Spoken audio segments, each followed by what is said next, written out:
Assalamualaikum warahmatullahi wabarakatuh. Halo teman-teman, bagaimana kabarnya hari ini? Ya, semuanya sehat, semuanya semangat. Oke ya teman-teman, kenalkan saya Puji Lestari, nama lembaga di KB Kunci Mekar, alamat lembaga di Desa Guntur, dan juga alamat rumah saya ada di Desa Bogosari. Pendidikan S1 PK PAUD. Nah, pengalaman organisasi yang saya ikuti adalah sebagai Ketua PKG Kecamatan Guntur selama 2 periode ini dan sebagai pengurus Himpaudi Kecamatan Guntur selama 3 periode juga. Gitu nggih. Oke teman-teman, sebelum kita lanjutkan dengan pemaparan materi yang lain atau materi selanjutnya, kita ice breaking dulu ya. Tapi kira-kira kita mau membahas apa dulu ya untuk kali ini? Kita lihat dulu. Nah, apa itu stunting? Nah, tapi sebelum kita lanjutkan dengan tema ataupun materi apa itu stunting, kita ice breaking dulu ya teman-teman ya. Oke, yuk kita ice breaking dengan lagu Aram Sam Sam. Semuanya semangat. Yuk kita bersama-sama biar kita gerakkan tubuh kita dulu ya, biar fresh gitu ya teman-teman ya. Aram Sam Sam, Aram Sam Sam. Kuli kuli kuli kuli ram sam sam, Aram Sam Sam, Aram Sam Sam. Kuli kuli kuli kuli ram sam sam, ya Rafi, ya Rafi. Kuli kuli kuli kuli ram sam sam, ya Rafi, ya Rafi. Kuli kuli kuli kuli ram sam sam. Oke, yuk kita lanjutkan dengan materi selanjutnya. Nah, stunting itu apa ya? Nah, stunting itu adalah kekurangan gizi terjadi sejak bayi dalam kandungan dan pada masa awal anak lahir, tetapi stunting baru nampak setelah anak berusia 2 tahun. Nah, ini penyebab anak mengalami kekerdilan atau stunting ya. Nah, faktor gizi buruk yang dialami oleh ibu hamil maupun anak balita, kurangnya pengetahuan ibu mengenai kesehatan dan gizi sebelum dan pada masa kelahiran, serta setelah ibu melahirkan. Nah, penyebabnya juga masih terbatasnya layanan kesehatan termasuk layanan antenatal care atau pelayanan kesehatan untuk ibu selama masa kehamilan, postnatal care dan pembelajaran dini yang berkualitas. Nah, masih kurangnya akses kepada makanan bergizi. Hal ini dikarenakan bahwa karena harga makanan bergizi di Indonesia itu masih tergolong sangat mahal. Nah, ini penyebab lain ya, karena kurangnya akses ke air bersih dan sanitasi ya teman-teman. Ternyata ini penting juga untuk air bersih ya, untuk kesehatan anak dan ibu.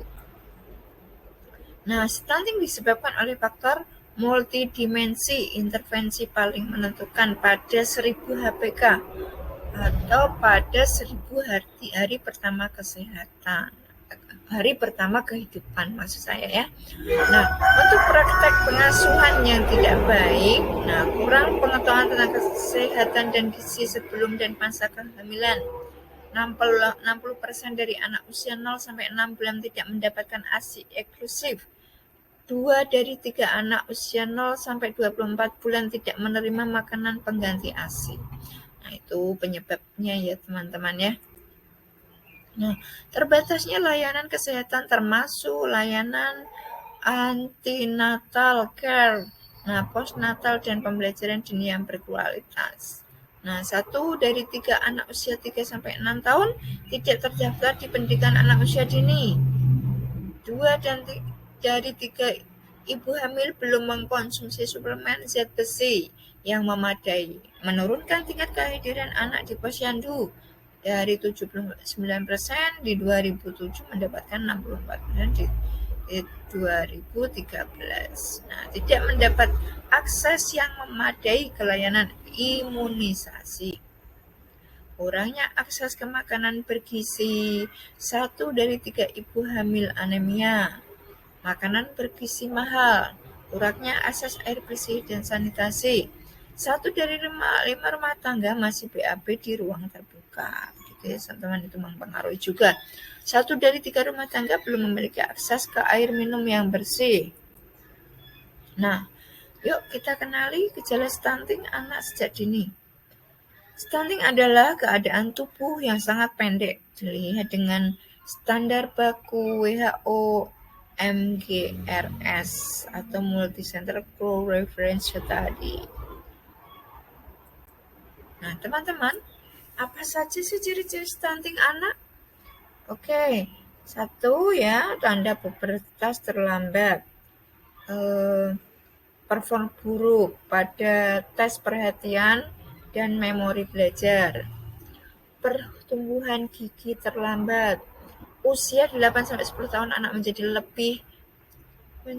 lebih pendiam, tidak banyak melakukan eye contact, pertumbuhan melambat, wajah tampak lebih muda dari usianya. Nah, dampak buruk yang dapat ditemukan oleh stunting adalah jangka pendek adalah terganggunya perkembangan otak, kecerdasan, gangguan pertumbuhan fisik, dan gangguan metabolisme dalam tubuh. Dalam jangka panjang, akibat buruk yang dapat ditimbulkan adalah menurunnya kemampuan kognitif dan prestasi belajar, menurunnya kekebalan tubuh sehingga mudah sakit dan resiko tinggi untuk munculnya penyakit diabetes, kegemukan, penyakit jantung, dan pembuluh darah, kanker, stroke, dan disabilitas pada usia tua. Kesemuanya itu akan menurunkan kualitas sumber daya manusia. Itu ya teman-teman ya. Nah, bagaimana cara menangani stunting?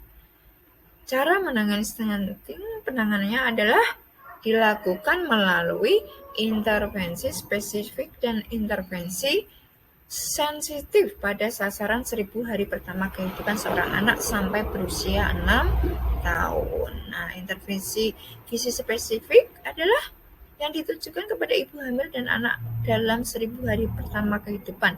Kegiatan ini dilakukan sektor kesehatan. Intervensi spesifik bersifat jangka pendek, hasilnya dapat dicatat dalam waktu relatif pendek. Intervensi gizi sensitif yang ditujukan oleh berbagai kegiatan pembangunan di luar kesehatan. Sasaran adalah masyarakat umum, tidak khusus untuk sasaran 1000 hari pertama kehidupan. Nah, ASI inklusif juga bisa mencegah stunting ya. Nah, ini ya kebutuhan nutrisi di bawah usia 12 bulan.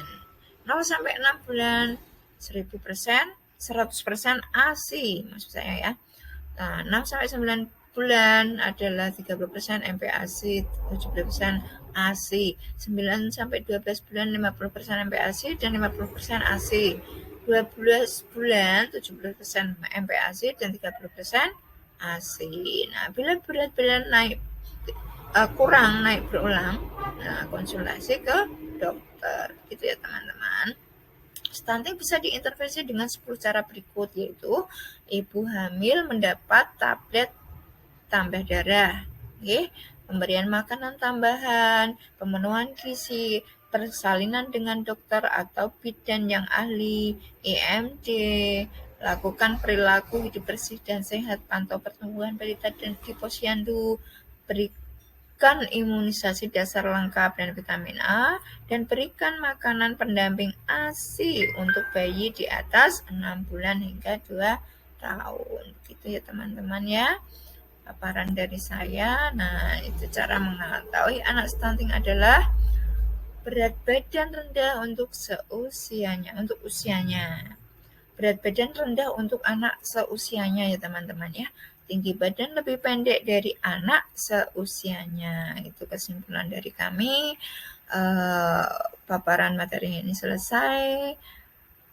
Kalau ada kata Saya mohon maaf yang sebesar-besarnya.